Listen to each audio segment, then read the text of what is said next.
biggest issue for you guys there at the start of that second half? Physicality, and they just wanted it more. We got no room for error. So if we start playing lackadaisical, not physical, then teams are going to come out and beat us. So as simple as that.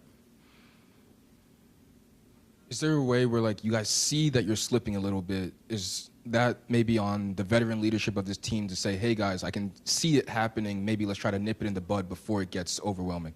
Yeah, I tried to rally some people, bring some people around. Yeah, I mean, that's really just on people just wanting to win. You know, how bad do we actually want this? You know what I'm saying? It's like, we could talk all we want, but when it comes down to game time, team being physical, as a playoff team, they made the playoffs multiple years in a row. They know what it takes to win, and we still trying to figure it out. So we got to come out with more sense of urgency. Shit, the whole game. We got to play the whole game. Ray also said, you know, sometimes when those shots are falling, it seems like you guys take the foot off the gas pedal a little bit. What can you guys do in order to be like, hey, we have to make sure that we keep this same intensity throughout the 48?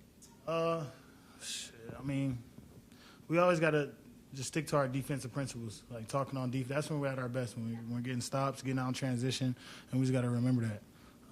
Our offense is, you know, we got players that can put the ball in the hole, but we got to focus on defense if we want to win. Yeah, what is the actual thing on defense that's not happening for you guys right now? What is the thing you got to improve upon to get to where you want to get to in that side of the ball? We're not talking enough. And teams is being physical with us, and we're not being physical back. And that's the end point. We got to be more physical. I know for you, you know, your offense hasn't been probably what you wanted the first couple of games here, but you had 30 points tonight. What was different for you tonight out there to get your rhythm going the way you want to in offense? Not thinking, just playing. Being aggressive from the jump. Miles, seems like, you know, coaches preached playing with pace and making sure you guys have quick pass aheads, and even though that's how you guys want to play, it did lead to some turnovers sometimes where maybe Con's trying to get it out too fast. Or how do you guys balance the going between playing fast but also, hey, making sure that you make the right pass and not going too fast at times?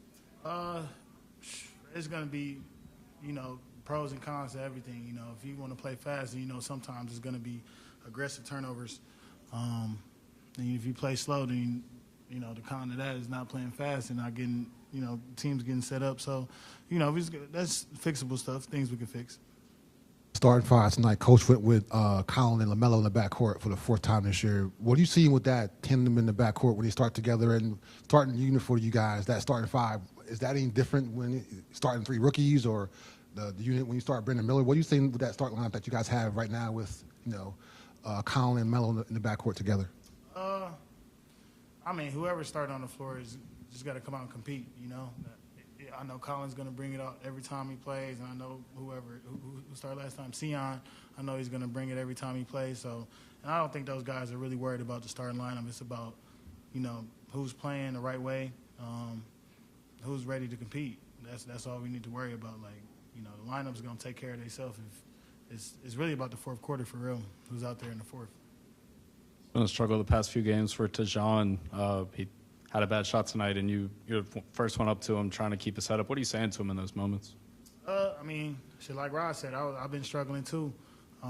So I know how that feels. And, you know, for me as a vet to see my young guy, you know, down on himself, you know, that means the world to him. You know, so I'm going to continue to do that, continue to keep his head high. You know, he's young too. So you got to talk to the younger guys all the time.